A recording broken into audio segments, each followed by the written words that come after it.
नमः ओं विष्णुपादाय कृष्णाय भूतले श्रीमते भक्ति वेदांत स्वामिनिति नामिने।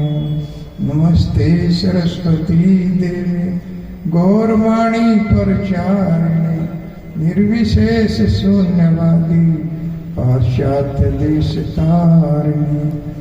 जय श्री कृष्णा चैतन्य प्रभु नित्यानंदा श्री अद्वैत गदाधर श्रीवासादि गौर भक्ति वृंदा। हरे कृष्णा कृष्णा कृष्णा हरे हरे, हरे राम राम राम हरे हरे। हरे कृष्णा कृष्णा कृष्णा हरे हरे, हरे राम राम राम हरे हरे। हरे कृष्णा कृष्णा कृष्णा हरे हरे, हरे राम राम राम हरे हरे।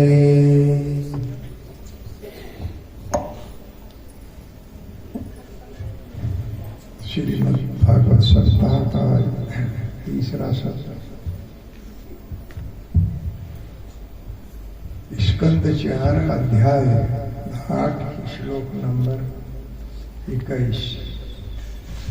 तथा मुनिर्यो भगवान पितामहो यम्मे कुमत्या पुरुष दक्षिणेर्मुखे इष्ट्वा भीपदे दुर्वापम अन्यतो भौमं सुखम दिव्यम अथ अपवर्गम।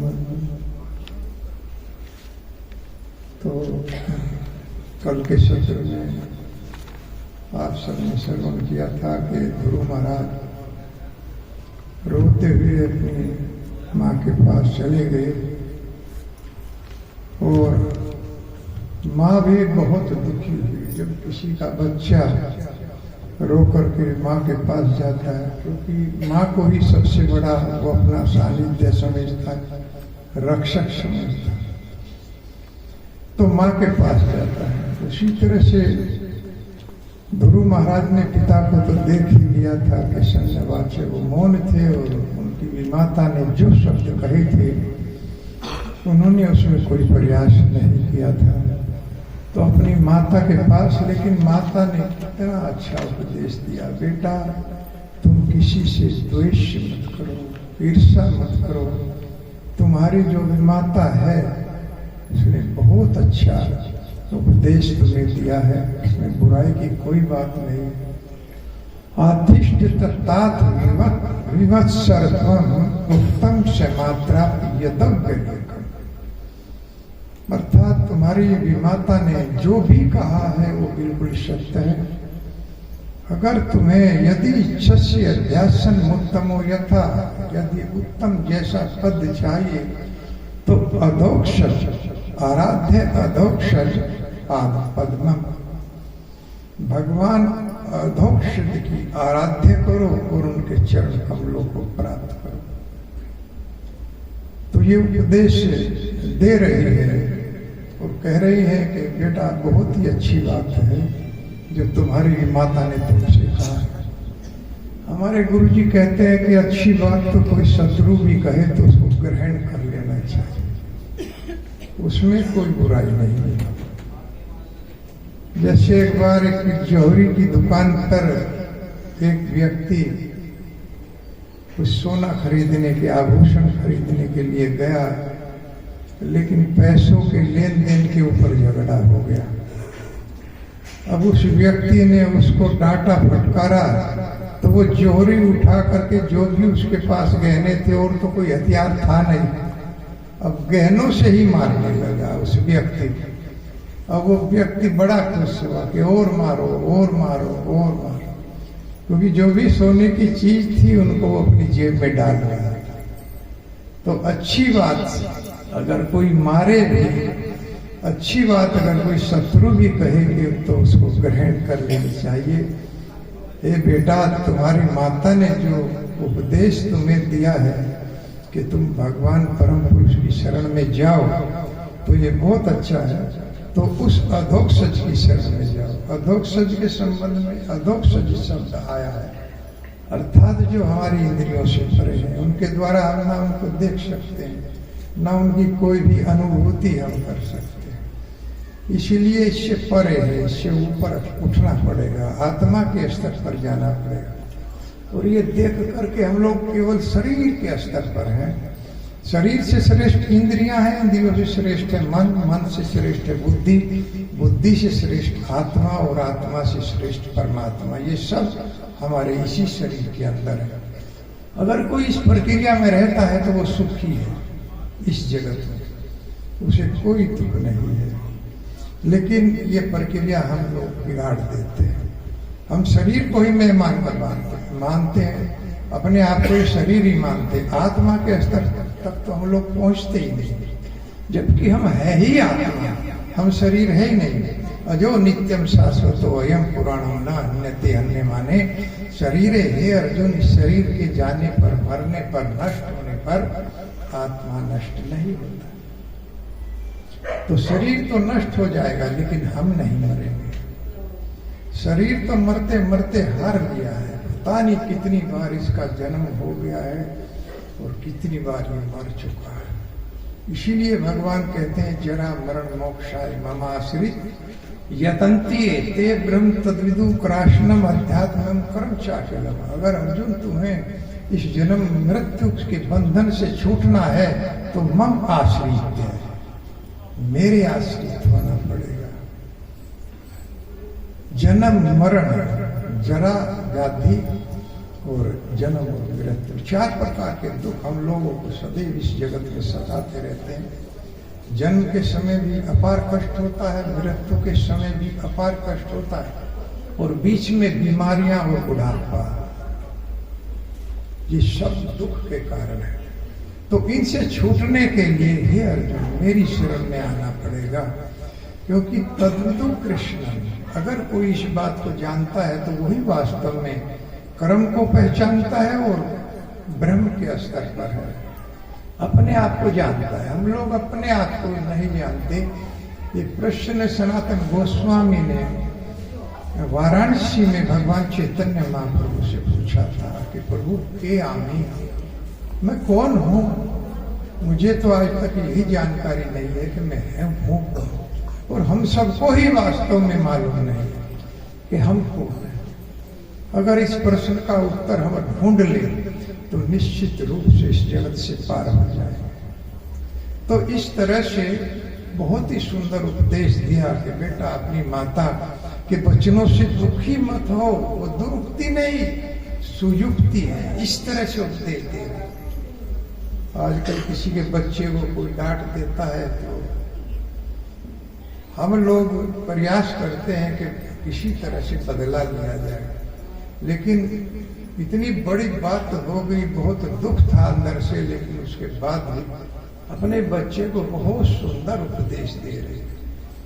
तो पूछ रहे हैं गुरु महाराज कि माँ क्या किसी को इस अधोक्षज की शरण में जाने से कोई लाभ हुआ है, कोई पद प्राप्त हुआ है? जो आप कह रही हैं कि उत्तम जैसा अगर पद आपको प्राप्त करना है तो आप उसकी शरण में जाइए। तो कह रही है कि तथार मुनि हो भगवान पितामह हो। बेटा तुम्हारे जो परदादा है ब्रह्मा जी, उन्होंने भगवान की सेवा करके सृष्टि की रचना का अधिकार प्राप्त कर लिया। केवल भगवान के चरणों की सेवा करके ब्रह्मा जी ने वो पद प्राप्त कर लिया कि उनको इस जगत की सृष्टि की रचना करने का अधिकार मिल गया। और तुम्हारे जो बाबा है मनु, एकत्मया, एक निष्ठ बुद्धि से, एक निष्ठ बुद्धि किसको कहते हैं? जो एकमात्र किसी एक में लगी रहती है। जैसे कोई पतिव्रता स्त्री है तो उसकी बुद्धि केवल अपने पति में लगी रहती है। सम्मान तो सबका करेगी, घर में ससुर का, सास का, देवर का, जेठ का, सबका सम्मान करती है, लेकिन तन मन धन से अपने पति के परायण रहती है। बुद्धि, इसको कहते हैं एक निष्ठ बुद्धि, एक में लगी है। जो अनेक में लग जाती है तो उसको विचारणी बुद्धि कहते हैं। तो इसी तरह से कोई अनेक देवताओं की पूजा करता है तो उसकी एक निष्ठ बुद्धि नहीं होती, जो अनेक में लगी रहती। एक निष्ठ बुद्धि है जो एकमात्र श्री भगवान कृष्ण में लगी है। सम्मान हमें समस्त देवताओं का करना है, किसी को अवॉइड नहीं करना है। भगवान शिव, भगवान ब्रह्मा, भगवान माता दुर्गा, सब की पूजा अर्चना करनी है, सबको सम्मान देना है। जिस प्रकार से घर में पतिव्रता स्त्री सबका सम्मान करती है, लेकिन अपनी बुद्धि अपने पति में लगा करके रखती है, इसको कहते हैं एक निष्ठ बुद्धि, जो किसी एक में लगी रहे। तो ऐसी बुद्धि, और भगवान कहते हैं अगर कोई ऐसी बुद्धि मुझ में लगाता है, कुशान किलेकान ध्यान सौकानान या संपदो देवी घूमो रसाया, मैं उस एक निष्ठ वाले अपने भक्त को ये जगत देता ही नहीं हूं। ये जगत नहीं देता और स्वर्गलोक नहीं देता और रसातल नहीं देता, मैं ये लोक उनको देता ही नहीं। क्यों? न राति द्वेष उद्वेग आदि व्याधि कलिर व्यसनम संप्रयास, क्योंकि इस जगत में द्वेष है, व्याधि है, बीमारियां हैं, कलह है, झगड़े हैं, विपत्तियां हैं। एक विपत्तियों को हटाओगे दूसरी आ जाएगी, इसमें कलह ही कलह। तो ऐसे युग को मैं अपने भक्तों को नहीं देता हूं। या संपतो दीवी घूमो रसाया, न देवलोक देता हूं, न भूमि लोक देता हूं, न रसा। मैं उनको अपने गोलोक धाम में प्रविष्टि देता हूं, उनको अपने धाम में बुला लेता हूं। तो एक निष्ठ बुद्धि वाले को भगवान ये कुछ नहीं देते, उनको मुक्त कर देते हैं। तो कह रहे हैं कि एक निष्ठ बुद्धि से तुम्हारे बाबा ने भगवान के चरण कमलों की सेवा किया है। किस तरह से? दक्षिणेर मुखे, उन्होंने बहुत बड़ा बड़ा दान किया और बड़े बड़े यज्ञों के द्वारा भगवान को प्रसन्न कर लिया। और प्रसन्न होने के बाद दुरावापम अन्य किसी की भक्ति पूजा करने से ये पद उनको नहीं मिल सकता। अर्थात कह रहे हैं कोई देवता भी उनको ये पद नहीं दे सकता था जो श्री भगवान ने उनको ये पद दिया, जबकि उन्होंने बड़े बड़े दान किए, बड़े बड़े यज्ञ किए।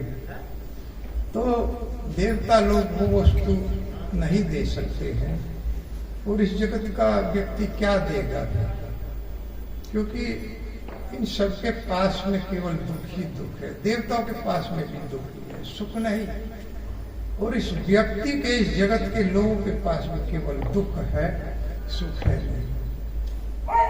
कोई किसी से आशा करे इस जगत में कि मुझे कोई सुख देगा, नहीं मिल सकता।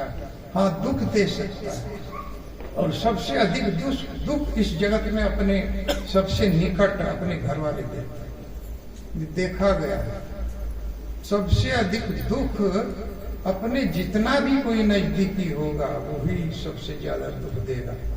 जैसे पांडवों को उनके जो निजी थे कौरवों ने बहुत बड़े बड़े दुख दिए, बड़े कष्ट दिए, उनको जलाया, लाखा मंडल में उनको विष दिया गया, उनके साथ युद्ध किया गया, बहुत बड़े बड़े कष्ट दिए। इसीलिए कुंती महारानी ने भगवान से, जब भगवान जाने लगे तो कहते हैं कि हे बुआ, अब तुम्हारा जो पुत्र है युधिष्ठिर वो राजा बन गया, आपको राज्य मिल गया, अब मैं द्वारका जाना चाहता हूं। तो कुंती महारानी कहती हैं कि अब सुख आया है और सुख में आप जा रहे हैं। जब तक हमारे ऊपर दुख रहा तो आप हमारे साथ रहे। यथा हरिकेश खलेन देव कंसेन रुद्धाति चिरम सुचार। आपने हमारा इतना ध्यान रखा है, इतना तो आपने देवकी का भी नहीं रखा जो कंस की जेल में बंद रही है, लेकिन आपने हमारा साथ दिया है युद्ध में।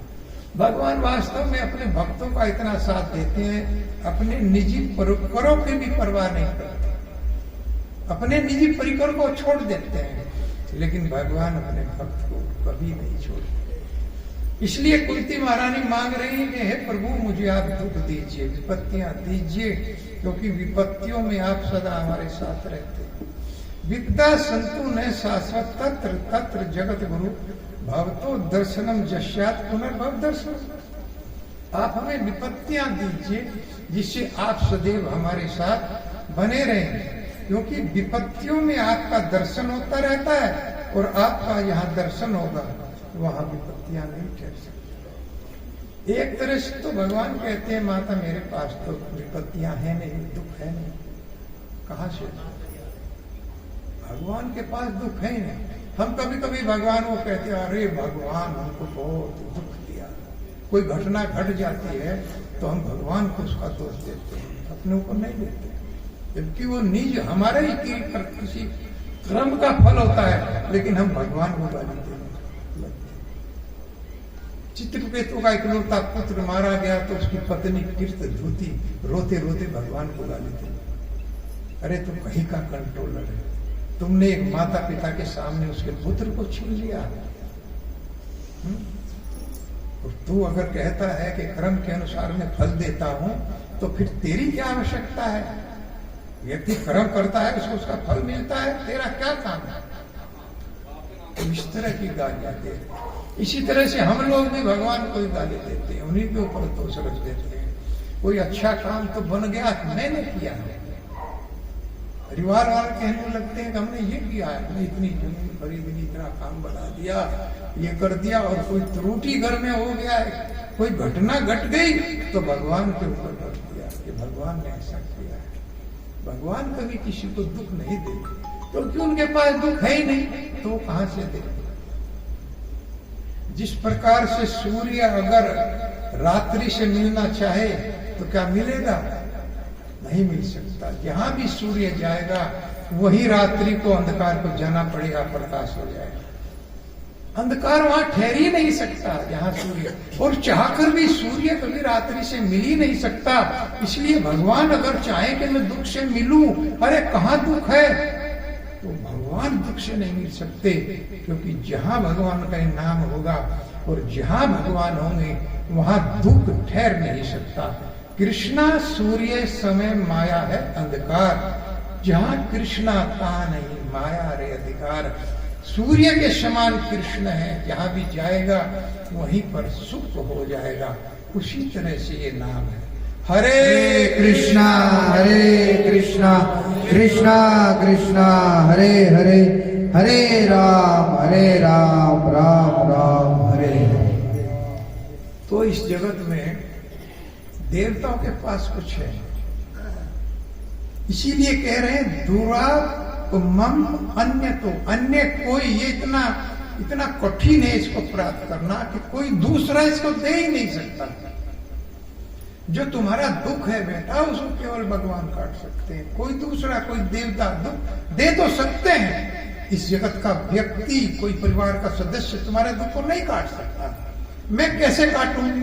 तुम मेरे पास रोते हुए चले आए हो कि मेरी माँ मेरे दुख को काट देगी। कोई माँ पिता दुख को नहीं काट सकता, क्योंकि उसके पास दुख देने की तो क्षमता है, दुख को दूर करने की क्षमता नहीं है। लेकिन भगवान समस्त जीवों के रक्षक हैं और कर्मों का वो फल देते हैं, उनके पास दुख नहीं। एक पिंगला नाम की वैश्या हुई है, उसने कहा कि मेरी 3 इच्छाएं थी, एक तो मुझे सुख मिले, एक मुझे प्रेम मिले और एक मुझे धन मिले। और मैं इस जगत के लोगों के पास गई कि मुझे सुख मिले, प्रेम मिले और धन मिले। लेकिन अचानक दत्तात्रेय भगवान उसके आंगन में चले गए। दत्तात्रेय भगवान ने उनको अपना गुरु बनाया, उसको अपना गुरु बना दिया, एक वेश्या को, कि मैं उससे शिक्षा लिया है। कि क्या शिक्षा लिया? दत्तात्रेय भगवान उनके आंगन में, उनके घर में गए तो उसने आंगन में चारपाई बिछा दी, दत्तात्रेय भगवान वहां लुटे, पानी का लोटा रख दिया। तो भगवान जिसके आंगन में हो तो वहां तो निश्चित रूप से कृपा होनी ही है, भगवान की कृपा होगी। तो ठीक रात के 12 बज गए, लेकिन प्रत्येक व्यक्ति की आस में बैठी थी, ये व्यक्ति आएगा, ये मुझे सुख देगा, प्रेम देगा, धन देगा, वो भी चला। दूसरा तीसरा पूरे 12 बज गए, कोई नहीं आया, क्योंकि भगवान की कृपा होनी थी। अचानक 12 बजे ज्ञान हो गया। उसने एक गीत गाया, संतम समीपे रमणम रति परदम वित्त परदम नित्य मिमम विहाया अकामदम दुख भयादि शोकम मोह परदम। तो अहम भजे गया, अरे मैं मूर्खों को भज रही हूं, इस जगत के लोगों का भजन कर रही हूं, उनका चिंतन कर रही हूं और उनसे एक आशा कर रही हूं, वो मुझे सुख देंगे, वो मुझे प्रेम देंगे, वो मुझे धन देंगे। लेकिन ये तो कंगाल है, उनके पास तो कुछ है ही नहीं। लेकिन मेरा भगवान जो मेरे इतने पास है, मेरे हृदय में बैठा हुआ है, उसके पास सब कुछ है। रति, उसके पास प्रेम भी है। संतम समीपे, वो मेरे बहुत पास में है। संतम समीपे रमणम रति परदम वित्त परदम, वो धन देने वाला है, वो वित्त देने वाला है, वो प्रेम देने वाला है, वो सुख देने। उसके पास ये वस्तु है और शाश्वत रूप में कभी कम नहीं पड़ती है। और वो भगवान मेरे बहुत पास है, उसको तो मैं भूल गई। और इन लोगों से आशा करती हूं कि ये मुझे धन देंगे, इन्होंने मुझे दुख ही दुख दिया, कोई सुख नहीं दिया। तो इस जगत का कोई भी व्यक्ति सुख नहीं दे सकता, केवल भगवान के अलावा कोई देवता भी सुख नहीं दे सकता है। इसलिए आशा ही परमम दुखम निराश्यम परमम सुखम यथा संक्षिप्त कांता शाम सुखम सुस्वाद पिंगला। पिंगला सुख से सो गई रात के 12 बजे कि ये आशा करके कि आशा ही परमम दुखम, इस जगत के लोगों से आशा करना दुख का कारण है। इस जगत के लोगों से अगर हम कोई आशा करेंगे कि मुझे सुख देगा तो दुख देगा, तो दुख का कारण बनेगी। इस जगत के लोगों से हम धन की या कोई भी कामना करेंगे, वो वास्तव में दुख का कारण बनेगी। केवल आशा ही परमम दुखम निराश्यम परमम सुखम, इस जगत के लोगों से निराशा में सुख है, आशा में सुख नहीं है, निराशा में सुख मिलता है, आशा में सुख नहीं है। इसीलिए भगवान ने कहा है मोग आशा मोग कर्मणो मोग ज्ञाना निचेत राक्षसी आसुरी निचेव प्रकृति मोहिनी सीता। भगवत गीता। मोग आशा मोग कर्मणो मोग ज्ञाना, ऐसे व्यक्तियों की आशा भी समाप्त हो जाती है, ऐसे लोगों का ज्ञान चला जाता है जो अपने को कहते हैं अरे हम भगवान हो। इस जगत के भगवानों को आपने देखा है, बहुत लोग कहते हैं हम भगवान हो गए, कि हमारा गुरु जी, वो ठीक है गुरु भगवान के समान है, लेकिन कोई यहाँ पर भगवान नहीं है कृष्ण के अलावा, कोई देवता भी भगवान नहीं। तो भगवान केवल एक है, अद्वैत अच्युतम अनादि अनंत। इस जगत के भगवान आपने देखे, ऐसे भगवान जो अपने आप को घोषित करते हैं। कई बार मैं बताता हूँ, हमारे प्रपात जी ने, हमारे जो फाउंडर आचार्य, उन्होंने कहा है कि वो गोड नहीं है, वो डोग है, कुत्ते, जो अपने आप को कहते हैं कि वे भगवान हो गए। तो गोड का बिल्कुल उल्टा हो जाता है। जीओडी गोड उल्टा करो तो डीओजी डोग हो जाएगा। ऐसे लोगों को भगवान कुत्ता बना देता। आपने देखा भी होगा, जैसे आसाराम बापू, राम रहीम और पता नहीं कितने हैं ऐसे जो भक्ति भजन के नाम पर लोगों को लूटते हैं, शोषण करते हैं, शारीरिक शोषण। ऐसे लोगों को भगवान कुत्ता बना देते हैं और फिर ये लोग जेल के अंदर सड़ते हैं, कभी ना कभी कोई समय। इसलिए शुद्ध तरीके से हमको रहना चाहिए, शुद्ध ज्ञान देना चाहिए। भगवत गीता भागवतम के अनुसार हमको, ब्रह्म संहिता, हमारे बहुत ग्रंथ, उनके अनुसार हमको मान करके चलना। तो इस धरती के ऊपर तो बहुत बड़े बड़े शक्तिशाली राजा हुए हैं, देवताओं ने उनको क्या दिया? मुचकुंद महाराज तो युद्ध करने के लिए गए थे स्वर्ग में। जब तारकासुर ने वध कर दिया देवताओं के ऊपर, और तारकासुर को वरदान था कि केवल कार्तिकेय के द्वारा इसकी मृत्यु हो सकती, लेकिन कार्तिकेय का तो जन्म भी नहीं हुआ था। तो देवता लोग घबरा गए, तो मुचुकुंद महाराज को बुलाया अपनी रक्षा करने के लिए। मुचुकुंद महाराज स्वर्गलोक गए, बहुत दिनों तक देवताओं की रक्षा। ऐसे ऐसे शक्तिशाली राजा इस धरा पर हुए, तो उनकी रक्षा किया। और उधर देवता लोग भगवान विष्णु के पास गए, हे प्रभु कैसे होगा, कैसे होगा। कार्तिक का तो जन्म नहीं हुआ, सती माता जो है उनका शरीर जल करके राख हो गया, कुंड में कूद गई। और भगवान शिव अब शादी करना नहीं चाहते, और भगवान शिव के पुत्र के रूप में कार्तिक का जन्म होना, तो कैसे होगा। क्योंकि जब भगवान उधर दंडक वन में थे, तो माता पार्वती और भगवान शिव घूम रहे थे, घूमने के लिए उधर गए। तो जब भगवान रो रो करके कह रहे थे, हाय सीता, हाय सीता, हे मृग, एक खग मृग नहीं का देखी तुमने सीता। वृक्ष से पूछ रहे थे, लताओं से पूछ रहे थे रो रो करके, क्या तुमने सीता जी को देखा। उसी समय भगवान शिव ने कहा कि ये जो आप देख रही हो, ये मेरा इष्ट देव राम है। माता पार्वती हुआ, लेकिन माता को अरे इष्टों का भी देव, बड़े बड़े देवों का देव कह रहा है कि मेरा भी कोई इष्ट देव है। उनके हृदय में संशय हो गया कि जो रो रहा है एक पत्नी के वियोग में, ये भगवान हो सकता है, ये ईश्वर हो सकता है। तो उन्हें संशय हो गया, और ये जानते हुए संशय हो गया कि भगवान शिव जो कहते हैं वो पत्थर की लकीर होता है।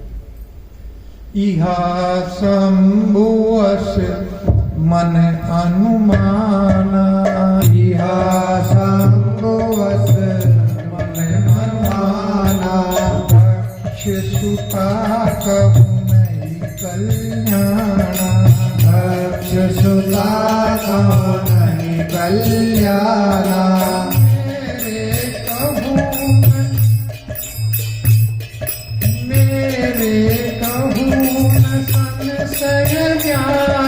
मेरे कहो न संशय जाई, विपरीत भलाई नाई, विपरीत भलाई नाई। शंभुअस मनोमाना, भगवान शिव ने मन में अनुमान लगा लिया कि इसको संशय हो गया, इसको विश्वास नहीं हुआ। मेरे कहूं न संशय जाई, विधि विपरीत भलाई नाई, मेरे कहने के बाद भी इसका संशय नहीं गया, तो भगवान के विपरीत इसकी बुद्धि हो गई, अब इसका कल्याण नहीं होना है। भगवान के विपरीत जाओगे और संशय हो गया, तो भगवत गीता में भगवान कहते हैं, अघश्चय अश्रद्धानाश्चय संशय आत्मा विनश्यति, नायम लोको अस्ति न पुरो न सुखम संशयात्मा। अगर किसी को संशय हो जाता है, मुझ में संशय हो जाता है हे अर्जुन, तो विनश्यति, नष्ट हो जाता है। संशय के तभी नष्ट हो जाता है, नायम लोको अस्ति न परो न सुखम संशयात्मा। संशयात्मा न इस लोक में न परलोक में कभी भी सुखी नहीं रहता है। जो ईश्वर में संशय करता है, अपने आप को ही ईश्वर मान लेता, तो ऐसे लोग विनष्ट हो जाते हैं। जैसे माता सती को संशय हुआ, तो भगवान शिव ने कहा कि अब इसका कल्याण होना नहीं है। होई ही सोई जो राम रची राखा, होई सोई जो राम रची राखा, होकर तरक बढ़ावे साखा, होकर तरक बढ़ावे साखा। सही लगे जपन हरि नामा, हस कही लगे जपन हरि नामा, सती के हैं प्रभु सुख धामा, सखी सुख धामा। वही ही सोई जो राम रची राखा। भगवान शिव अंतःकरण में सोचने लगे, अब तो वही होगा जो राम को रचना है, जो राम चाहते हैं, जो भगवान चाहते हैं वही होगा। वही ही सोई जो राम रची राखा, को करी तरक बढ़ावे सागा। मैं कोई तर्क वितर्क नहीं करना चाहता, और उन्होंने कहा कि वो परीक्षा लेना चाहती हो तो परीक्षा ले लो। अब उन्होंने तो तुरंत अपनी माला झोली निकाली भगवान शिव ने और राम राम राम हरे कृष्ण महामंत्र का जप शुरू कर दिया। और उधर माता परीक्षा लेने के लिए चली गई। परीक्षा कैसे लिया? माता सीता का रूप बना करके बैठ गई। भगवान उधर से आ रहे थे लक्ष्मण के साथ, हाय सीते कहाँ हो? तो वो उधर से आ रहे थे तो और वो सीता का रूप बना करके बैठी थी कि भगवान आएंगे और एकदम से कहेंगे ये सीता मिल गई है। तो तुरंत मतलब जो भगवान आए रा करके कहने लगे, माते अकेली कैसे बैठी हो? त्रिपुरारी कहाँ है? अब ये सुना, माता का उच्चारण किया, सीता का रूप बना के बैठी। अरे इनसे कुछ नहीं छिप सकता। और जिधर भी देखे उधर ही रहा। ऐसी भगवान ने लीला दिखाई। ऊपर देखे ऊपर राम, नीचे देखे नीचे, बाएं दाएं सब जगह कण कण में राम दिखाई देने लगे। माता पार्वती को तुरंत वहां से दौड़ी और दौड़ करके अरे बहुत बड़ी गलती हुई। भगवान शिव के पास आई और आकर के कहने लगी कि मैंने कोई परीक्षा ली कि मैंने कोई परीक्षा नहीं लिया है और मुझे तो आपकी बात पर विश्वास हो गया।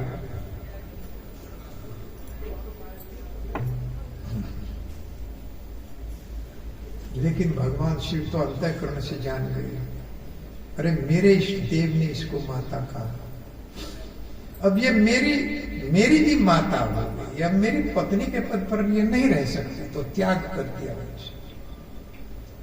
वहीं से त्याग कर दिया और उधर दक्ष प्रजापति के यज्ञ में गई। वो सब बहुत बड़ी कथा है कि हमन कुंड में जो है कूद करके उसने अपना शरीर नष्ट कर लिया सती ने। तो उसके बाद में वो हिमालय के पुत्री के रूप में उमा के नाम से उनका जन्म हुआ। लेकिन भगवान शिव जो है वो शादी करने के लिए तैयार नहीं थे और उधर उमा ने जो है बहुत बड़ी तपस्या शुरू कर दी कि वो केवल भगवान से शादी करना चाहेगी। तो सारे देवता इकट्ठे होकर के भगवान विष्णु के पास गए कि हे प्रभु कैसे करें, वो भगवान शिव शादी के लिए तैयार नहीं है, कार्तिक का जन्म नहीं होगा तो हम लोग तारकासुर का वध कैसे होगा।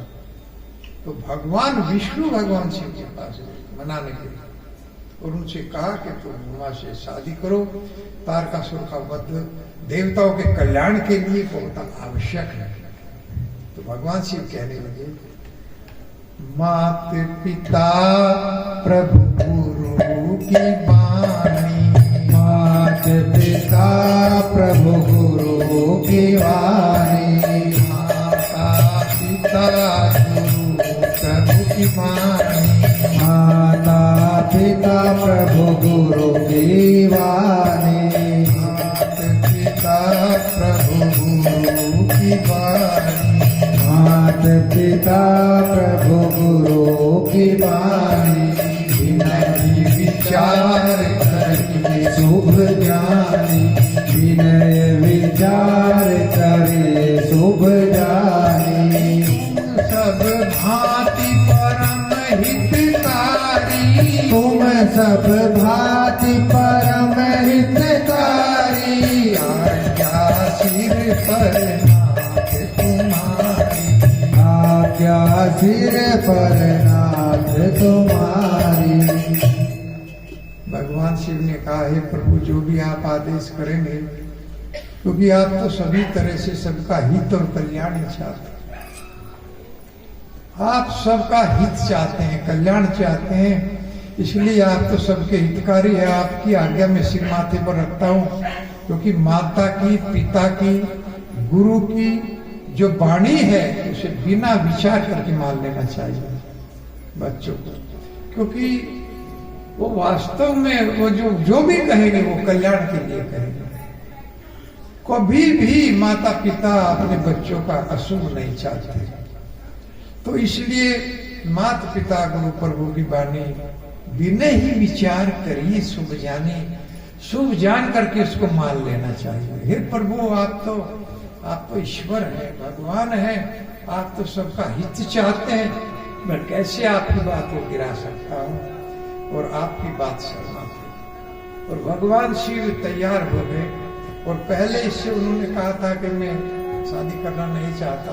जब से सती जाई तन त्यागा, जब से सती जाई तन त्यागा, जब से सती जाई तन त्यागा, तब से शिव मन भयो विरागा।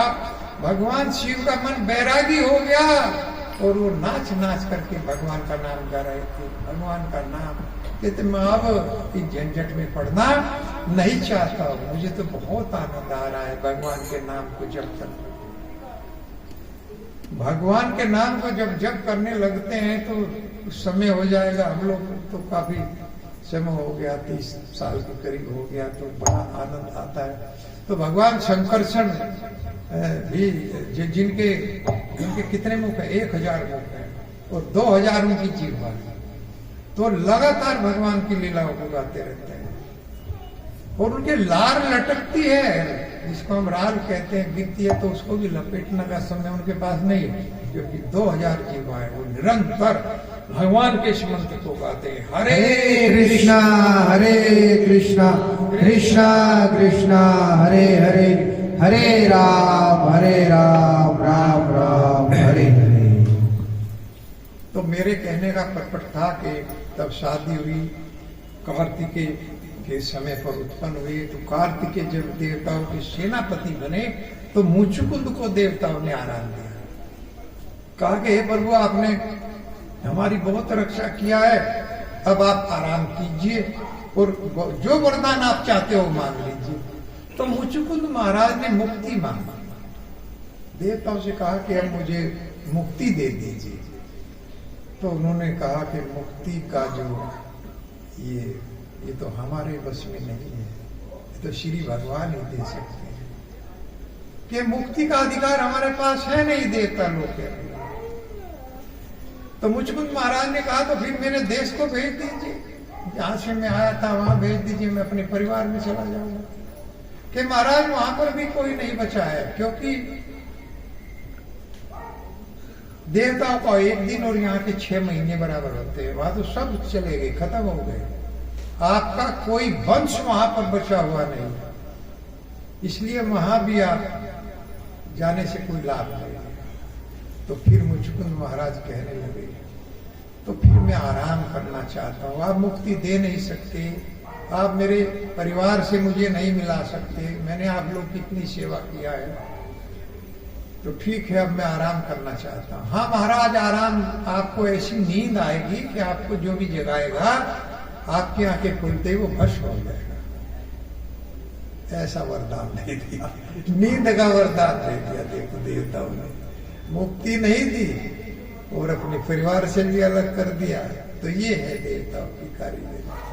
तो इस तरह से भगवान कहते हैं कि कोई भी देवता, माता कहती है कि तुम्हारे इस दुख को नहीं काट सकता है, क्योंकि देवताओं को भगवत गीता में भगवान कहते हैं कि कामे अस्ते अस्ते हरत ज्ञाना प्रपदन्ते अन्य देवता। अगर कोई भगवान मुझे छोड़कर अन्य देवता की शरण में जाता है, उसकी बुद्धि वासनाओं ने, कामनाओं ने मार दी, उसके पास बुद्धि नाम की कोई चीज नहीं। जो कृष्ण को छोड़ करके किसी देवता की शरण में जाता है, भगवत गीता 9वें अध्याय का 20वां श्लोक, कामे अस्ते अस्ते हरत ज्ञाना, उसकी बुद्धि को हर लिया गया है माया के द्वारा। जो कृष्ण को छोड़ करके दूसरे देवताओं की शरण में जाएगा। और भगवान कहते हैं कि देवताओं के पास है कुछ नहीं, उनके पास कुछ भी नहीं है, जो भी उनके पास है उनको मैं देता हूं। लभते चेतते का मान मये विहिता नितान, भगवत गीता। देवताओं के पास जो कुछ भी है, जो कुछ उनसे मिलता है आप लोगों को, वो मैं देता हूं, उनके पास कुछ नहीं है। लेकिन वो क्या हो जाता है, अंतमंतुम फलम तेषाम तद्भवत अल्पमेधसाम। उनके द्वारा जो कुछ भी आपको मिलता है वो क्षणिक होता है, कुछ समय बाद नष्ट हो जाएगा।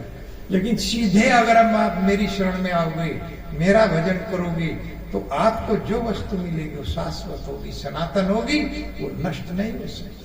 मृत्यु के बाद भी वो नष्ट नहीं होगी। तो इसलिए कहाँ जाने में लाभ है, ये देखो है। माता कभी शिव जी भी करेंगे, शिव जी की कीजिए, वो वैष्णव है बहुत बड़े, लेकिन मांगे कृष्ण भक्ति। माता दुर्गा की उपासना पूजा कीजिए, लेकिन मांगिए कृष्ण भक्ति। हम क्या मांगते हैं? कोई सुंदर पति मिल जाए, कोई सुंदर पत्नी मिल जाए, कोई सुंदर पुत्र मिल जाए, ऐसी ऐसी कामनाओं में लगे रहते हैं। वो भगवान है, वो अपने आप ही सब कुछ देने वाले हैं। ऐसी मांग कुछ भी नहीं मांगना चाहिए भाई, बिना मांगे दो। वो कल बताया गया कि कामनाएं मतलब है, तो कामनाओं पे ध्यान है तो कामनाएं पूर्ण हो जाएगी। अन्य कामी यदि करे कृष्णेर भजना, ने मांगी ले कृष्णा तारे दीना सब चरण। कामनाएं हैं हमारे पास बहुत। ध्रुव महाराज के पास तो बहुत बड़ी कामना है, बहुत बड़ा पद चाहते हैं, लेकिन माता ने ठीक उपदेश दिया, किसी देवता की शरण में जाने को नहीं कहा, भगवान की शरण में भेजा है। केवल वही तुम्हारी इस इच्छा को पूरी कर सकते हैं। तुम्हारे पिता में की इच्छा को पूरी किया, तुम्हारे बाबा की इच्छा को पूरी किया। किसी देवता की शरण में जाने से कुछ नहीं मिलेगा, वो मिलेगा तो क्षणिक समाप्त हो जाएगा। तो भगवान कहते हैं कि वो सब कुछ मैं ही देता हूं जो उनके पास है। इसलिए क्या मिलेगा? फिर क्या लिया?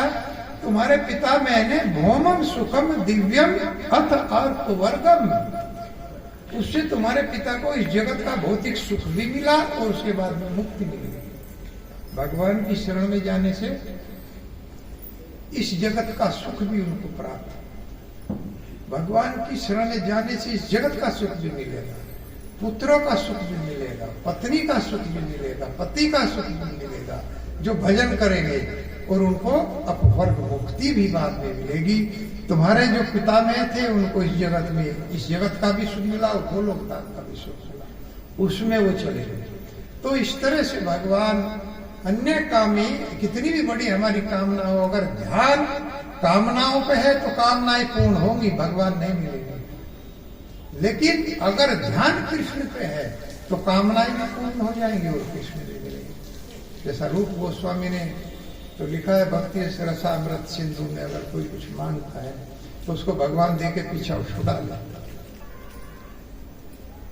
लेकिन भगवान जो भक्त मांगता नहीं है उसके पीछे पीछे चलते हैं, पता नहीं कब क्या मांग रहे, उसके पीछे पीछे रहते हैं, लेकिन वो मांगता नहीं है, इसलिए सदैव भगवान उसके साथ बने रहते हैं। ऐसे तो ऐसा बने, कुछ मांगने की आवश्यकता नहीं है, अपने आप मिलता रहता है, अपने आप भगवान सब कुछ देते रहते हैं। तो इसलिए देवताओं की शरण ग्रहण करने को इस श्लोक के द्वारा सीधा डायरेक्ट भगवान की शरण ग्रहण करने को कहा गया है, जो भगवान भी भगवद गीता में बताते हैं कि सर्वधर्मान परित्यज्य माम एकम शरणं व्रज, सबको छोड़िए और एकमात्र मेरी शरण में आइए। क्या हो जाएगा इससे? अहम त्वाम सर्व पापेभ्यो मोक्षयिष्यामि मा शुचः, मैं तुम्हें समस्त पापों से मुक्त करके शुद्ध करके अपने गोलोकधाम में ले जाऊं। कितनी बड़ी बात कर, आज तक किसी ने कोई ऐसी बात नहीं। इसी देवता ने कहा कि मैं ऐसे धाम में ले जाऊंगा कि जहां आपको अपवर्ग का ये सुख मिलेगा, लेकिन भगवान कहते हैं सर्वधर्मान परित्यज्य, सबको छोड़िए जाओ, सब धर्मों को छोड़कर एकमात्र मेरी शरण ही सबसे बड़ा धर्म है, उसको अपनाइए, मेरी शरण में आइए। तो इस तरह से उपदेश दे रही है कि बेटा आपके जो पिता में हुए हैं उन्होंने भी भगवान की शरण ग्रहण किया है। श्री कृष्ण चैतन्य प्रभु दया करो मोरे, श्री कृष्ण चैतन्य प्रभु दया करो मोरे, तुम बिना के दयालु जगत संसारे, तुम बिना के दयालु जगत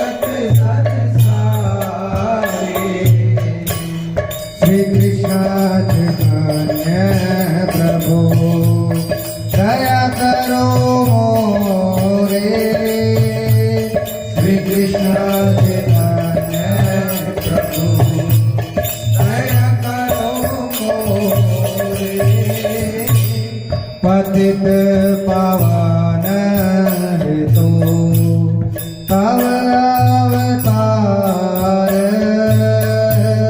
पतित पावन हेतु साधु अवतारे मौसम पतित प्रभु न पाइबे यार मौसम पतित प्रभु न पाइबे यार श्री कृष्ण चैतन्य प्रभु दया करो मोरे श्री कृष्ण चैतन्य प्रभु दया करो मोरे आह प्रभु नित्यानंद प्रेमानंद सोखी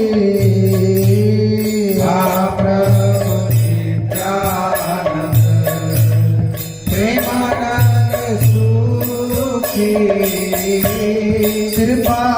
कृपावलोकन करो हमें बड़ो दुखी कृपावलोकन करो हमें बड़ो दुखी श्री कृष्ण चैतन्य प्रभु दया करो मोरे श्री कृष्ण चैतन्य प्रभु दया करो मोरे दया कर सीतापति अद्वैत गोसाई दया कर सीतापति अद्वैत गोसाई तव कृपा बले पाए चैतन्य निताई तव कृपा बले पाए चैतन्य निताई श्री कृष्ण चैतन्य प्रभु दया करो मोरे श्री कृष्ण चैतन्य प्रभु दया करो मोरे आह स्वरूप सनातन रूप रघुनाथ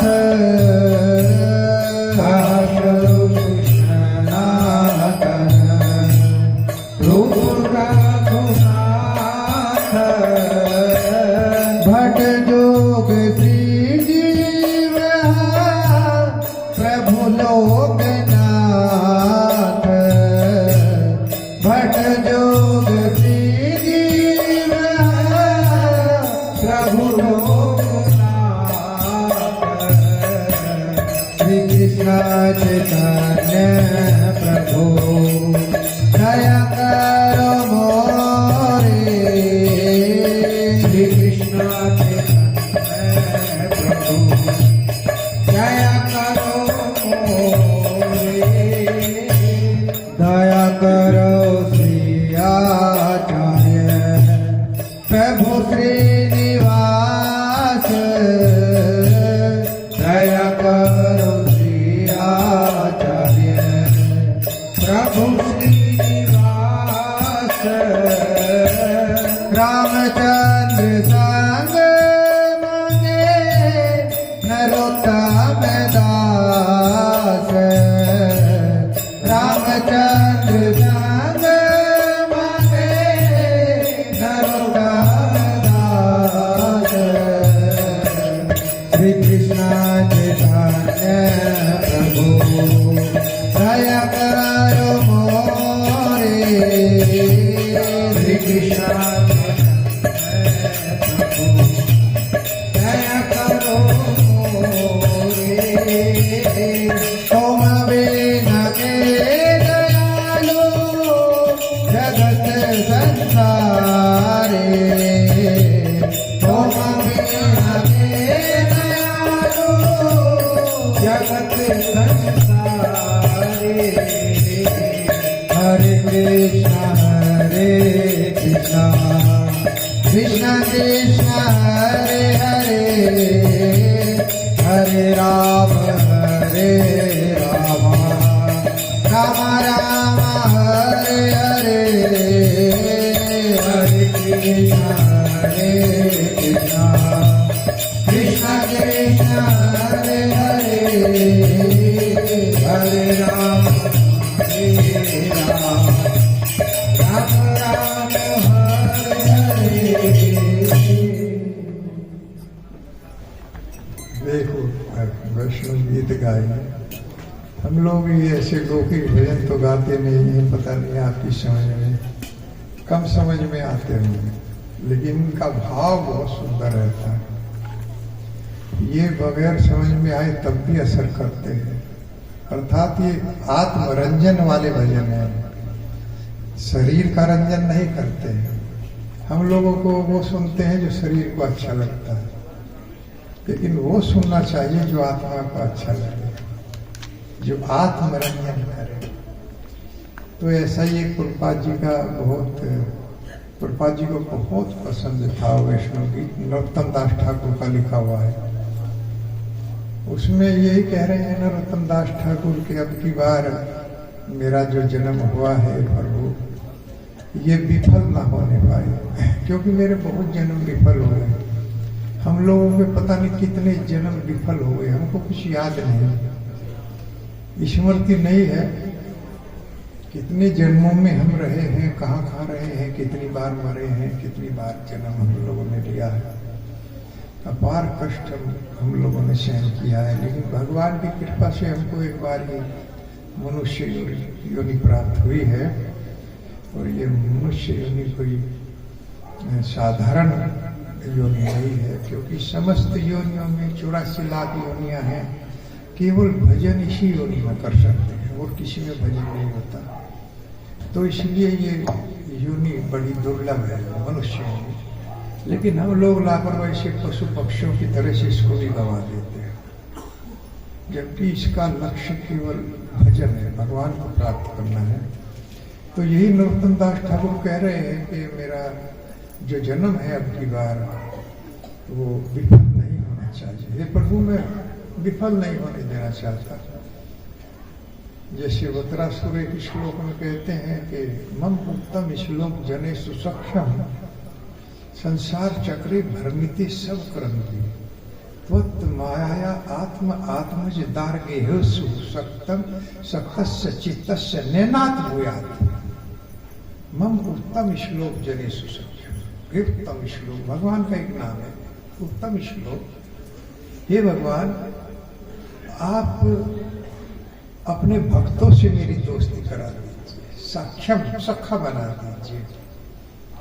आप अपने भक्तों से मेरी दोस्ती करा दीजिए, क्योंकि संसार चक्रिते भ्रमिते सब कर्म भी, मैं अपने निजी कर्मों से भ्रमित होकर इस जगत में जगह जगह योनियों में परिवर्तित होकर चक्र काट रहा हूं, पता नहीं कितने दिनों से। जैसे ब्रह्मांड भ्रमित कौन भाग्यवान। तो मैं भ्रमित होकर के घूम रहा हूं इस जगत में कि ये मेरा है, ये मेरा है, ये मेरा है। जिस भी योनि में जाता हूं उसी में माता पिता हो जाते हैं, उसी में बच्चे हो जाते हैं। कितने माता पिता हो गए होंगे हमारे, अब की थोड़ा ही माता पिता। भाई माता पिता के बिना तो कोई बच्चा होता नहीं है, इसलिए पता नहीं कितने माता पिता हमारे हो चुके हैं, अलग अलग योनियों में हम लोग रहे हैं, और कितने हमारे पुत्र पुत्रियां बनी होंगी। तो अब की बार मैं इसमें जो है भ्रमित नहीं होना चाहता। तो गा रहे हैं हरि हरि विफले जन्म गुनाए, हरि हरि विफले जन्म गुनाए, हरि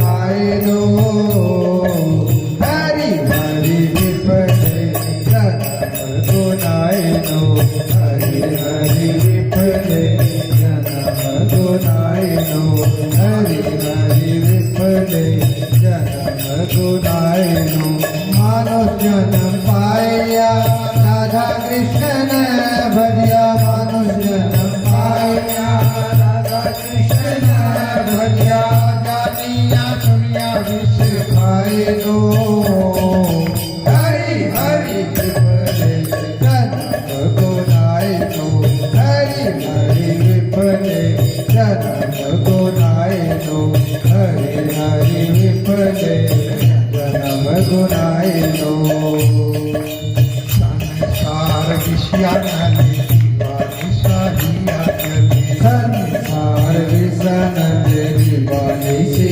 आजले गाई के केनो नाम पाया जुड़ाए तेनो न उपाया बोलो के प्रेम धन हरि नाम संकीर्तन बोलो के प्रेम धन हरि नाम संकीर्तन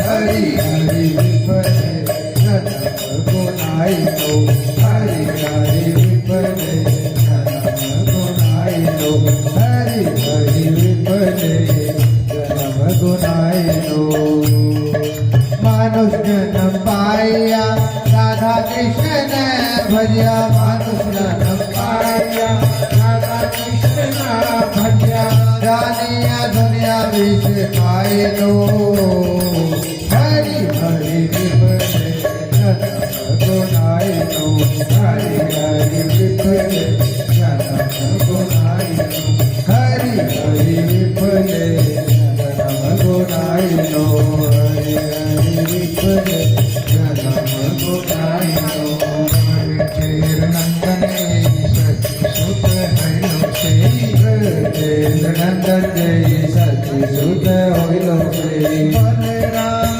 हरिलो निसाई बलराम हरिलो निताई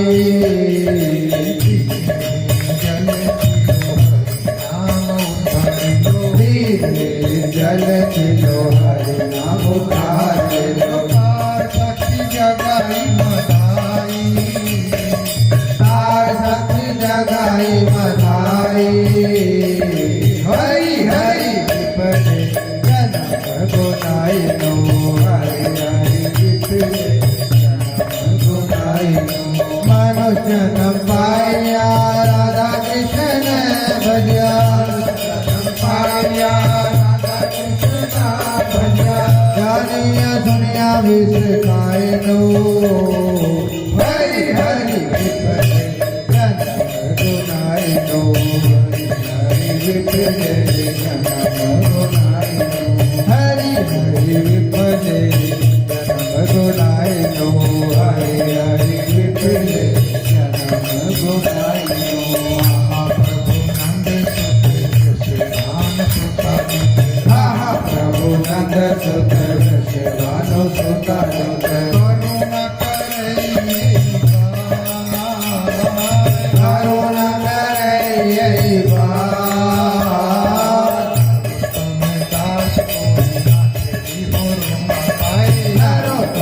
दास को दास को रंग पाए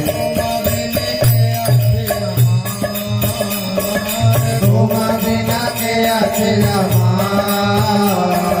हरि हरि विपले जन्म गुनाए लो हरि हरि विपले जन्म गुनाए लो मानुष जन्म पाया राधा कृष्ण भजिया मानुष जन्म पाया राधा कृष्ण भजिया जानिया सुनिया विष खाए लो हरि हरि विपले जन्म गुनाए लो हरि हरि विपले जन्म गुनाए लो हरि हरि विपले जन्म गुनाए लो हरि हरि विपले जन्म गुनाए लो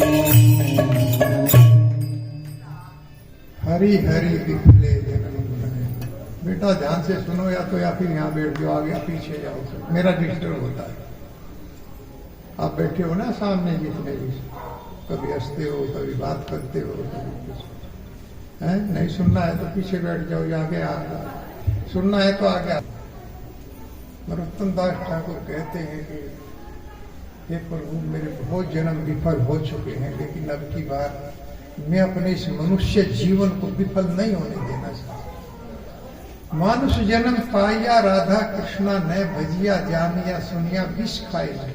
अगर मनुष्य शरीर पाकर भी कोई राधा कृष्ण का भजन नहीं कर रहा है तो जानबूझकर जहर खा रहा है। वो व्यक्ति जानबूझकर विष का सेवन कर रहा है। अगर कोई भगवान का ये मनुष्य शरीर पाकर भी भजन नहीं कर पा रहा, संसार विषया नले दीवानिशा हिया जले, इस संसार की विषय वासनाओं में मेरा हृदय जला जा रहा है, लेकिन बचने का कोई उपाय नहीं। एक उपाय है, गोलोक के प्रेम धन हरि नाम संकीर्तन। भगवान गोलोक धाम से ये औषधि लेकर के आए हैं, हरि नाम संकीर्तन की। हरे कृष्णा हरे कृष्णा कृष्णा कृष्णा हरे हरे, हरे राम राम राम हरे। जो कोई इसको गाएगा, जो कोई संकीर्तन करेगा, वो इस जगत से बच जाएगा। क्योंकि ये काम क्या करता है? वो पहला श्लोक क्या है अष्टकम का? संसार दावा है, संसार विषण यदि लेना चाहिए, चेतो दर्पण कभी कभी अब मेमोरी जो है वो भूल होने लगी है। अब रोज गाते हैं उसके बाद चेतो दर्पण मार्जना भाव भाव निर्वापणम। ये भगवान का नाम चित्त की मैल को साफ करता है। हमारे चित्त पर, हमारे मन पर जो मैल बैठ जाती है उसको साफ करता है, और इस जगत की दावा अग्नि जो जल रहे हम लोग उनको शांत करते हैं। अर्थात किसी आईने के ऊपर अगर धूल चढ़ जाती है तो उसमें हम अपना चेहरा देखते हैं तो स्पष्ट दिखाई नहीं देता, और उसको अगर साफ करेंगे तो स्पष्ट दिखाई देगा। इसीलिए हम क्या है, क्या कौन है हम, ये हमको दिखाई देता ही नहीं। तो इसलिए इस जगत में हमको भगवान चैतन्य महाप्रभु की, हमको इस 28वें युग में भगवान प्राकट हुए हैं, तो उनका संग हमको एक तरह से मिल रहा है। तो बलराम है बरजेर नंदन ए सचिसुत हैलो से ही बलराम हैलो निताई। ये सचिसुत जो है साक्षात कृष्ण है, भगवान है। ये अब की बार जो चैतन्य शरीर धारण करके आए हैं ये भगवान कृष्ण हैं, और इनके साथ में जो नित्यानंद है ये बलराम जी। तो इनका संग हमको हो रहा है। और दीनहीन जल छिलो हरि नाम उद्धार लो, ये हरि नाम को लेकर के आए हैं जो इस जगत के दीनों का उद्धार करता है। उसका साक्षी है जगाई मधाई। जगाई और मधाई दो असुर प्रवृत्ति के व्यक्ति थे जो शराब पीते थे और व्यसन करते थे, भक्तों से ईर्ष्या रखते थे। जहां भी हरे कृष्ण महामंत्र का कीर्तन वगैरह होता था, प्रचार होता था, वहां जाकर के वो उपद्रव करते थे। तो एक बार नित्यानंद और हरिदास ठाकुर प्रचार कर रहे थे तो जगाई बधाई ने पत्थर उठा करके नित्यानंद के सर में मार दिया। भगवान के सर में मार दिया, नित्यानंद के सर फूट गया। तो भगवान चैतन्य महाप्रभु सुदर्शन लेकर प्रकट हो गए, हाथ जोड़ करके हरिदास ठाकुर विनती किए, हे प्रभु अब की बार ये सुदर्शन धारण करने के लिए आपका जन्म परपरा काटने नहीं हुआ, ये सुदर्शन धारण करने के लिए नहीं हुआ, अब की बार आपने हरिनाम रूपी शस्त्र धारण किया जो किसी व्यक्ति का वध नहीं करता, जो हृदय में बैठे हुए काम क्रोध मोह लोभ ऐसे असुरों का वध करता है। जो व्यक्ति इसको गाता है उसके हृदय के सारे दोष चले जाते हैं। तो इस तरह से हे प्रभु इस सुदर्शन को आप जो है अंतर्ध्यान कीजिए और एक जगाई मगाई का उद्धार कीजिए। सर फूटा हुआ था उसके बाद भी हाथ जोड़ करके जगाई महगाई के उद्धार के लिए प्रार्थना करते हैं।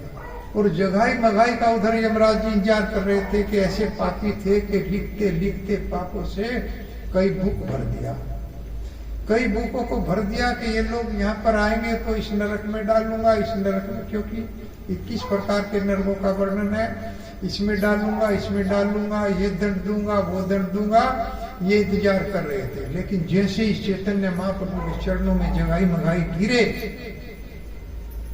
तो एक का नाम जगन्नाथ दास और एक का नाम माधव दास, दोनों का नाम देकर के उद्धार कर दिया, दोनों को भक्त बना दिया। तो यमराज जी पछाड़ खा के गिर गया। अरे मैं तो सोच रहा था कि ये आएंगे, इनको पकड़ूंगा, दंड दूंगा, लेकिन भगवान ने इनका दीक्षा दे दिया, उद्धार कर दिया, तो अब मैं ये मेरे लोक में नहीं आएंगे, ये नरक में नहीं आएंगे, ये गोलोक धाम में प्रविष्टि पाएंगे। हा सुत, हे प्रभु अब की बार करुणा कराइए, एक बार अब की बार जो है आप जो है राधा रानी, हे राधा रानी, हे नंद के सुत, अब की बार करुणा करिए, मेरा उद्धार कीजिए। नरोत्तम दास कोई ना ठेली उरूंगा पाए। नरोत्तम दास कहते हैं, हे राधा रानी, हे भगवान कृष्ण, अब की बार मेरा उद्धार कीजिएगा, क्योंकि आपके बिना मेरा कोई और ठोर नहीं है। जैसे जहाज का पंछी समुद्र में उड़कर कहीं जाता है तो फिर जहाज पर ही आना पड़ता है, इसलिए मेरे तो लक्ष्य अब आपके चरण ही है, मेरा कहीं ठोर नहीं है, अब की बार आप मेरे ऊपर कृपा कीजिए। इस तरह से इसलिए जो गीत है ये बंगला में है और इसका ये अर्थ है, तो भगवान से प्रार्थना कर रहे हैं कि अब की बार जो मुझे मानुषी जन्म मिला है, इसी जन्म में पार होना चाहता हूं। और यही वत्रासुर कह रहे हैं, मम उत्तम श्लोक जने सुसक्षर, संसार चक्रे भ्रमित सब कर्म भी। मैं अपने निजी कर्मों के द्वारा इस जगत में भ्रमित होकर के घूम रहा हूँ, कभी इस योनि में, कभी उस योनि में, लेकिन हे प्रभु अब की बार मैं माया की चपेट में नहीं आना चाहता। मैं दारा, अपनी पत्नी, सूत, पुत्र और आत्मा, अपने शरीर से और अपने घर से विरक्त होना चाहता हूँ, उनमें आसक्त नहीं होना चाहता। आसक्त चित्तस्य नैनाथ भूयात्, क्योंकि मैं अनेक जन्मों में उनमें आसक्त रहा हूं। अब की बार मेरा उद्धार कीजिए। ये भगवान से वत्रासुर भी अपना करते हैं, और ध्रुव महाराज भी अपने आगे जो स्तुति करेंगे भगवान की, उसमें भक्ति मोह पर्वतान तवई में प्रसंगा। ध्रुव महाराज कहते हैं, हे प्रभु आप मुझे अपने जो भक्त हैं, जिनके हृदय के अंदर एक तरंग, एक लहर बह रही है, एक नदी की तरह प्रवाहित आपकी भक्ति हो रही है, उन ऐसे भक्तों का संग मुझे दीजिए। भक्ति मुह पर्वतान तवई में प्रसंगा, ऐसे भक्तों का संग मांग रहे हैं। आगे स्तुति तक अगर पहुंचे तो उसमें ये श्लोक आएगा। तो इस तरह से भगवान के भक्तों का, अर्थात साधुओं का संग, साधु संगे साधु संगे सर्वशास्त्र कहे लव मात्र साधु संगे सर्व सिद्धि है। साधु का संग बहुत थोड़े समय में बहुत बड़ा लाभ देता है। सबसे कीमती वस्तु साधु ही इस जगत में देता है। हमारे फाउंडर आचार्य शिला प्रभुपाद जी ने पूरे संसार में भगवान के इस नाम का प्रचार किया है। और 40 रुपए लेकर के अमेरिका में 70 साल की उम्र में, जितनी एज मेरी है, इतनी एज में प्रचार करने के लिए गए। हाथ जोड़ा, एक माता जी का पानी का जहाज था कि मुझको बैठा लो, मेरे में पास पैसे नहीं है, तो पानी के जहाज से अमेरिका में 40 रुपए कुछ आटा संदूक में रख लिया। 1 महीने का सफर था, अनजान जगह पर जाकर के उतर गए, कोई जान पहचान वाला नहीं। फिर कोई हिंदुस्तानी मिला तो एक ममता माता जी की उनके घर में रहने लगे, और समझौता करना पड़ा। उसी फ्रिज के अंदर मीट रखा जाता था और उसी फ्रिज के अंदर प्रभुपाद जी अपना टिफिन रखते थे साथ। तो ये समझौता ना करते तो आज इतना बड़ा प्रचार ना होता। कभी कभी भक्तों को समझौता भी करना पड़ता है। तो इस तरह प्रभुपाद जी ने जाकर के पूरे जगत में प्रचार किया, और इतना बड़ा साधु को आज तक कोई पुरस्कार नहीं मिला, जबकि इसको नोबेल पुरस्कार, उसको नोबेल पुरस्कार ये दिए जाते हैं। ये लेकिन जिसने पता नहीं कितने हिप्पियों को जो नशा करते थे उनको हैप्पी बना दिया, जो नशा करते थे, जो कभी स्नान नहीं करते थे, जो व्यभिचार में लिप्त रहते थे, उन लोगों को हैप्पी बना दिया। वो सब छोड़ करके बाल कटा मुड़ा करके सब हरि नाम लेकर के बड़े कष्ट आए। उन लोगों को प्रभुपाद जी इस्कॉन गोली के नाम से फेमस हुआ, रसगुल्ला रसगुल्ला बना बना करके अपने हाथ से खिलाते थे। इतनी मेहनत किया, इतना प्रयास किया, कोई भी देश ऐसा नहीं छोड़ा जिसमें इस्कॉन का टेम्पल ना हो। पाकिस्तान में भी टेम्पल है, बांग्लादेश में भी टेम्पल, सब जगह प्रभुपाद जी ने प्रचार किया है। इतना प्रचार किया है कि ध्रुव महाराज तो सांस बंद करेंगे तो इस जगत की सांस बंद हो जाएगी, लेकिन प्रभुपाद जी ने इस जगत के लोगों की सांसों को खोल दिया। जैसे हिप्पियों की सांसें बंद होने जा रही थी तो उन लोगों की सांसों को खोल दिया विदेश में जाकर के, उन लोगों को भगवान का भक्त बना दिया। लेकिन आज तक किसी सरकार ने कोई भी पुरस्कार अपने अपने लोगों भारत रत्न दे रहे थे किसी को। क्या किया इन लोगों ने? वास्तव में सच्ची अधिकारी और जगत गुरु कहलाने के अधिकारी हैं तो शिला प्रभुपाद जी। नाम के आगे लिखने से कोई जगत गुरु थोड़ा ही बनता है, काम करके दिखाना पड़ता है। जगत गुरु का काम शिला प्रभुपाद जी ने किया। इस जगत में कृष्ण भक्ति की पूरे पूरे पूरे जगत में कोई भी देश नहीं छोड़ा। लंदन में एक भक्त मिले, जॉर्ज हैरिसन, पोप सिंगर, इतने बड़े धनाढ्य, 70 एकड़ में उनका मकान था। 70 एकड़ 400 बीघा जमीन बैठती है। इतना बड़ा मकान लंदन के बीच में, जिसमें 2000 गाड़ियों की पार्किंग, प्रभुपाद जी का फेस्टिवल बनता है। केवल इस बात में वो जॉर्ज हैरिसन प्रसन्न हो गया कि प्रभुपाद जी ने से पूछा कि आपका परिचय, कि मैं कृष्ण का नौकर हूं, मैं भगवान कृष्ण का दास, उनका सेवक हूं, क्योंकि जीवेर स्वरूप है कृष्ण नित्य दास। हमारे जीव का सबका स्वरूप भी है कि हम भगवान के सेवक हैं, सबसे बड़ी बात। लेकिन हम दुनिया में हो सबके दास बन रहे हैं। कोई पत्नी का दास बन जाता है, कोई पति का दास बन जाता है, कोई किसी का दास बन जाता है इस जगत में, लेकिन वो स्वरूप है ही नहीं हमारे। लेकिन सेवा का जरूर स्वरूप है अंदर से, क्योंकि सेवा जरूर करेगा, ये स्वरूप है। कोई किसी स्त्री की सेवा करे, मर्द की सेवा करे, या किसी पशु की सेवा करे, स्वभाव है सेवा का।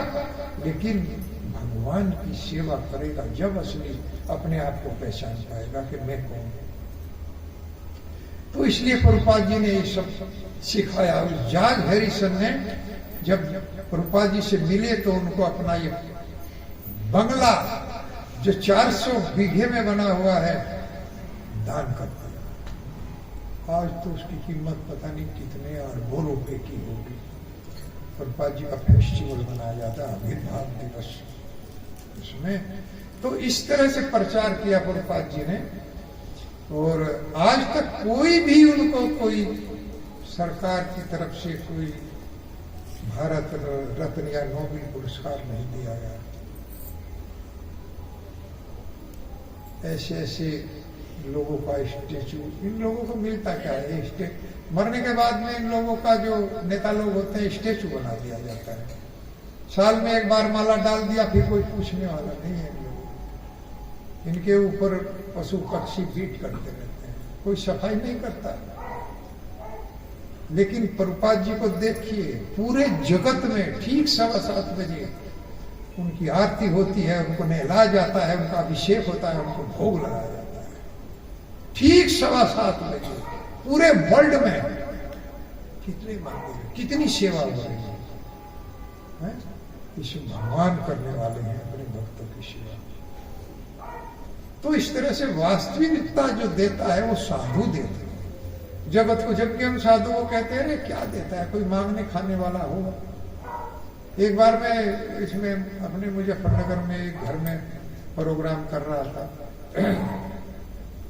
तो वहां को निराकारवादी आर्य समाज उस प्रोग्राम में आ गए, उन्होंने इनवाइट किया था। अब मैं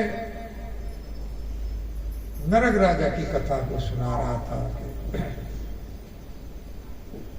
तो उसमें है कि नरक राजा की कथा में बोल रहा था कि भाई बहुत बड़े दानी थे, उसके बाद में वो छिपकली के रूप में एक कुएं में फंस गए। तो उन्होंने बीच में प्रश्न किया जिसका क्या दोष था राजा का। तो मधुबन थे हमारे साथ में, उन्होंने कहा तुम अभी रुको, बाद में प्रश्न करना कथा के बाद में। वो कथा के बाद में उन्होंने प्रश्न किया तो उनको बताया गया कि राजा का दानी तो बहुत बड़ा था, लेकिन दोष था कि उसने भजन नहीं किया है। ये करना ही पड़ेगा। बहुत बड़े हम लोग दानी बन जाएंगे, जैसे मखेर बहुत बड़ा बड़ा तप किया, पितामह ने बहुत बड़ा बड़ा तप किया, बहुत बड़ा बड़ा दान दिया, उसके बाद में वो इस पद पर पहुंचे। लेकिन भगवत गीता में भगवान कहते हैं ना हम वेदन तपसा न दानी ने छेद किया। मेरा जो दर्शन है ना वेदों के अध्ययन से होता है, न दान से होता है, न ज्ञान से होता है, न पूजा से होता है। हे अर्जुन, जिस रूप में तुम दर्शन कर रहे हो, तुम्हारे रथ पर मैं बैठा हूं, फिर कहीं से होता है भक्तिया तम अनन्य शक्य अहमेव विधो अर्जुना। एकमात्र विधि भक्ति है जिसमें सब कुछ समर्पण करते हैं, भक्ति उसको कहते हैं, इससे होता है। और 18वें अध्याय में भगवान बोलते हैं कि यज्ञ दान तप कर्म ने ताज्यम कार्य में तत् यज्ञ दान तपस्या वे पावानानी मनीषी। यज्ञ दान और तप इनको कभी छोड़ना नहीं चाहिए, क्योंकि ये पवित्र को भी पवित्र बनाते हैं। जो मनीषी लोग, जो पवित्र है उसको भी ये पवित्र करते हैं। यज्ञ दान और तप। लेकिन आपको इस हरि नाम में तीनों चीजें मिल जाएंगी। यज्ञ क्या है? लोग यज्ञ करते हैं, आहुति देते हैं, सामग्री धरत लकड़ी इकट्ठा करते हैं, मंत्र बोलते हैं। तो कलयुग में यज्ञ, इस यज्ञ में बहुत त्रुटियां हैं। मंत्रों का उच्चारण ठीक नहीं कर पाते, या आहुति जो सामग्री है उसमें कभी कभी कीड़ा सड़ी हुई सामग्री की आहुति देते रहते हैं। लकड़ी है, लकड़ी में चींटियां वगैरह जो है उसको जलाते रहते हैं। धरत जो है घी वो शुद्ध नहीं है। एक बार हम कर रहे थे तो सामग्री शुद्ध नहीं थी, और धरत जो है वो 200 किलो वाला वो घी, पता नहीं क्या कैसा घी था। ऐसा घी मिलेगा चर्बी पर्बी का बाजार में, तो ये शुद्ध नहीं है, तो यज्ञ सफल नहीं होता। यज्ञ क्या है? क्योंकि इसीलिए तो यज्ञ विध्वंस हो गया था। दक्ष प्रजापति का यज्ञ कैसे विध्वंस हुआ था, जिसमें माता सती जल करके अपना शरीर दफन करा दिया था, क्योंकि वो यज्ञ शुद्ध था ही नहीं। और सब कुछ उसमें ठीक था, मंत्रों का उच्चारण ठीक था, आहुति ठीक जा रही थी, सामग्री ठीक थी, धरत ठीक थी, मंत्रों का उच्चारण करने वाले भी ठीक थे। केवल यज्ञ का जो आयोजन कर रहे थे दक्ष प्रजापति, उनका हृदय शुद्ध नहीं था। भगवान शिव के प्रति द्वेष उनके हृदय में भरा हुआ था, इसलिए यज्ञ विफल। एक भी त्रुटि हो जाती है, मंत्रत तंत्रत छिद्रन देश काल और है वस्तुतः कर्मकांड में त्रुटि है, मंत्रों के उच्चारण में त्रुटि है, धरत में त्रुटि है, सामग्री में त्रुटि है, इनमें त्रुटि है। हे प्रभु, आपका जो ये नाम है इसमें कोई त्रुटि नहीं है। कृष्ण कहो, कृष्णा कहो, राम कहो, रामा कहो। अरे उल्टा नाम जगत जग जाना, वाल्मीकि वह ब्रह्म समाना। इसको उल्टा भी कोई गाएगा तो वो भी गोलोक धाम पहुंच जाएगा। हरे कृष्णा कृष्णा कृष्णा हरे हरे, हरे राम राम राम हरे। इसलिए सबसे बड़ा यज्ञ क्या हुआ? यज्ञ संकीर्तन पराजय यजंती ही सुमेधा से। ये संकीर्तन का जो यज्ञ है, ये हरि नाम संकीर्तन जो हम करते हैं, इसको सबसे बड़ा कलयुग का यज्ञ कहा गया है। लेकिन सुमेधा से, जिसकी बुद्धि बहुत श्रेष्ठ होगी, वही व्यक्ति इसको कर पाएगा। नहीं तो कर नहीं पाएगा। सबसे बड़ा यज्ञ तो यज्ञ दान तप कर्म में ताजम हरे कृष्णा महामंत्र इस जगत का सबसे बड़ा यज्ञ है। और सबसे बड़ा दान नमो महावाद्यान्याय कृष्ण प्रेम प्रदायते, भगवान महाप्रभु जो है सबसे बड़े दानी। रूप गोस्वामी कहते हैं प्रभु आप सबसे बड़े दानी हैं, क्योंकि आप कृष्ण प्रेम को निःशुल्क बांट रहे हैं, कुछ ले नहीं रहे हैं, कोई भिक्षा नहीं। कृष्ण बल संग चल यही मात्र भिक्षा चाहिए। भगवान कहते हैं कि मैं तो एक भिक्षा चाहता हूं भाई, मुझे धन संपत्ति की कोई आवश्यकता नहीं, मेरे साथ चलो और कृष्ण बोलो बस। तो ये सबसे बड़ी संपत्ति है, तो ये सबसे बड़ा दान है। अगर आप किसी को ये हरि नाम दे देते हैं किसी भक्त को, तो आप सबसे बड़े दानी हैं। धन संपत्ति से बहुत बड़ा दान है ये। अगर किसी को आप हरि नाम दे देते हैं तो सबसे बड़े दानी आप बन जाते हैं। हरि कथा आप किसी को सुनाते हैं, इसलिए तो गोपियां कहते हैं। गोपियां ये कथाओं का जो दान है और हरि नाम का दान है, इससे बड़ा दूसरा दान नहीं है। इसलिए गोपियां का कहते हैं तब कथामृतम तप्त जीवनम कवि भीड़ितम कल्मषापहम सर्वणम मंगलम श्रीमदात्मम भूरी दायरा। बहुत प्रशंसा कर रहे हैं इन कथाओं को गाने वाले की, हम पूरी पूरी प्रशंसा करती हैं। जब से कृष्ण गए हमारा प्राण चला गया था, लेकिन भगवान के भक्त आकर के एक कथा को सुनाया, इन कथाओं को कृष्ण कथा हमने सुनी तो हमारा प्राण आ गया।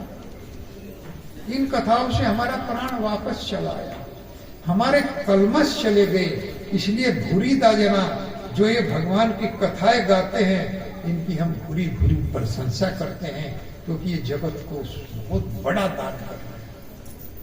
तो भगवान की कथाओं का भी बहुत बड़ा दान है। इसलिए हरे कृष्ण महामंत्र में यज्ञ भी है, दान भी है और तपस्या भी है। 16 वाला जप आप करें नित्य, उसी के साथ साथ बड़ी बड़ी तपस्या हो जाती है, क्योंकि निश्चित रूप से ये हमको करना है। भगवान ने बहुत विधि भगवत गीता में बताई है। मन कंट्रोल हो ना हो, कुछ लोग कहते हैं मन नहीं लगे, मन लगे ना लगे, लेकिन चैंटिंग द हरे कृष्णा महामंत्र, क्योंकि ये बड़े बड़े हमारे recommended by senior devotees Lord Krishna, भगवान भक्त के बड़े बड़े सीनियर डिवोटीज ने रिकमेंड किया है कि यही सबसे बड़ा है। बड़े बड़े साधुओं के द्वारा रिकमेंड, ऐसे ऐसे साधु जो भगवान को एक क्षण नहीं छोड़ते। भक्ति त्रिभुवन वैभव हेतु की कुंठा स्मृति जीतात्म सुरादिवीर मृज्ञा में चलती भगवत पादार विंदा लव निवेशा अर्धापि ऐसे वैष्णव। ये श्रेष्ठ भक्तों के लक्षण है। त्रिभुवन के ऐश्वर्य अगर किसी भक्त को दिए जाए, तीनों लोगों के ऐश्वर्य किसी भक्त को दिए जाए और उनसे कहा जाए कि एक क्षण के लिए आप कृष्ण को भूल जाओ, त्रिभुवन वैभव ऐश्वर्य उसको दिए जाते हैं, लेकिन उसके बाद भी अकुंठ स्मृति उसकी बनी हुई है, वो नहीं छोड़ता। लव निवेशार्धपि, एक क्षण के लिए, आधे क्षण के लिए उससे कहा जाए कि तुम कृष्ण को छोड़ दो, लेकिन वो कहता है नहीं, इसमें तो बहुत बड़ा लोश है। त्रिभुवन के ऐश्वर्य छोड़ देगा, लेकिन भगवान को एक सेकंड के लिए छोड़ने के लिए तैयार नहीं है। वो अग्रणी वैष्णव है, वो श्रेष्ठ वैष्णव है, वो श्रेष्ठ भगवान का भक्त है जो इतना बड़ा त्याग करता है। हरे कृष्णा कृष्णा कृष्णा कृष्णा हरे हरे, हरे राम राम राम हरे। तो यज्ञ दान तपने कर्म त्याज्यम कार्य में तत्, ये पवित्र को भी पवित्र करते हैं, कभी इनको छोड़ना नहीं चाहिए। लेकिन भगवान कहते हैं कि इनसे मेरा दर्शन नहीं होता है, मेरा दर्शन भक्ति से होता है। भक्तिया तब अनन्य शक्य अहमेव विदो अर्जुना ज्ञातुम द्रष्टुम च तत्वेन परवेष्टुम च परंतपा। क्योंकि भक्ति के द्वारा मैं तुम्हें जान जाता हूँ, तुम मुझे जानते हो, मैं तुम्हारे हृदय में प्रवेश करता हूँ, तुम्हें अपने हृदय में रख लेता हूँ। हे परंतप अर्थात शत्रुओं के हंता, हृदय में जितने भी शत्रु बैठे हैं फिर वहां पर एक भी शत्रु नहीं रहता। काम क्रोध मोह लोभ सब चले, अंतःकरण से शुद्ध हो जाते। तो उस भक्ति के द्वारा मेरा दर्शन होता है। तो भगवान का दर्शन इतना आसान नहीं, क्योंकि कहते हैं श्री भगवान वाचे सुदूदर्श मिदम रूपम दर्शमानसी यन्मम देवाप्यस्य रूपस्य नित्यम दर्शन कांक्षणी। देवता लोग नित्य मेरे इस रूप के दर्शन की ताक में रहते हैं। विराट रूप दिखाया, फिर चतुर्भुज रूप में आ गए, लेकिन अर्जुन कहता है नहीं प्रभु, आप वही दो भुजाओं वाला रूप दिखाओ, मुरली वाला। तो कहते हैं इसकी ताक में तो बड़े बड़े देवता रहते हैं, उन्हें भी नसीब नहीं होता। अर्जुन लेकिन तुम मेरे भक्त हो, तुम्हें इसका दर्शन होना है। भगवान के भक्तों को इसका दर्शन है। साधो हरदम महायम साधु नाम हरदम त्वायम। मैं साधु के हृदय में रहता हूँ, साधु मेरे हृदय में रहता है। अहम भक्त पराधीन हो, और मैं ऐसे भक्त के पराधीन हो जाता हूँ जैसे भक्ति धारण करता। सो सुतंत्र अवलंबनयाना, सो स्वतंत्र अवलंबनयाना,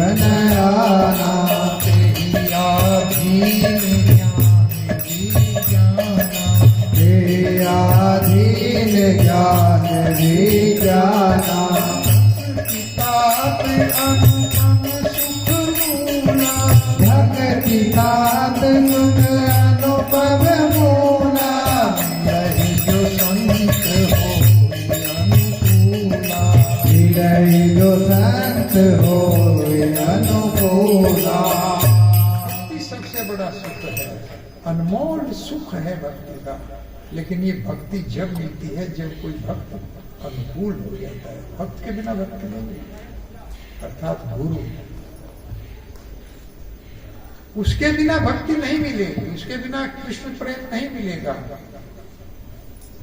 शिव भगवान डायरेक्ट प्रेम देते ही नहीं, इसीलिए कहते हैं कि तद विधि प्रणिपाते परिप्रश्नेन सेव्या उपदेक्ष्यन्ति ते ज्ञानम गानी नस्तत्व दर्शना।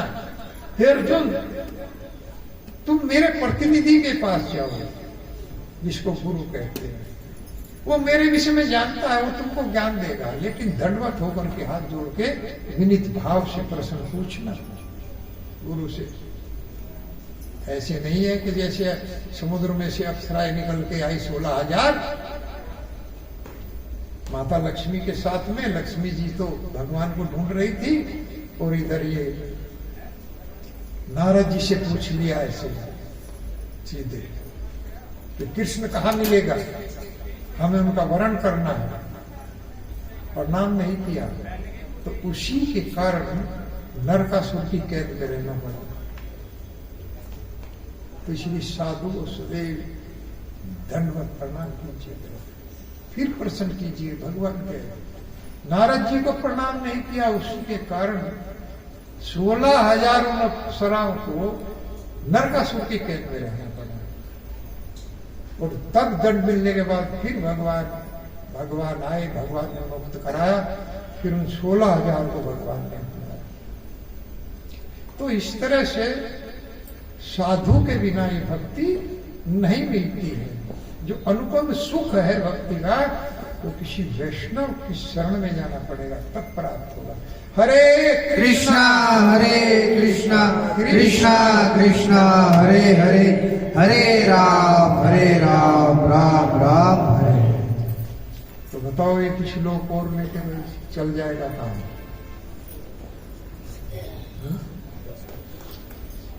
क्योंकि बोला भी 2 घंटे तो हो ही गए, मुझे 10 मिनट है 10 बजने में। एक श्लोक हो तो फिर ज्यादा टाइम खींच जाएगा, मेरा गला में दुखता है।